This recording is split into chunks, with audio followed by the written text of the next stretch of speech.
আমি সর্বপ্রথম সময় যেহেতু পটুয়াখালী 22 গ্রামের 25,000 মানুষ উদযাপন করছে আগামী ঈদ। সৌদি আরবের সঙ্গে মিল রেখে পটুয়াখালীর 22 গ্রামের 25,000 মানুষ উদযাপন করছে আগামী ঈদ।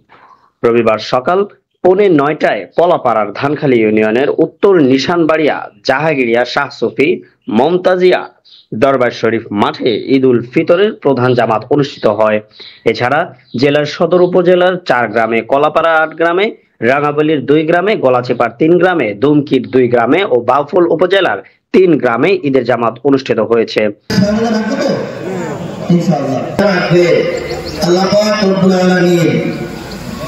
ঈদ উপলক্ষে এসব গ্রামে সকাল থেকে বিরাজ করছে উৎসবের আমেজ।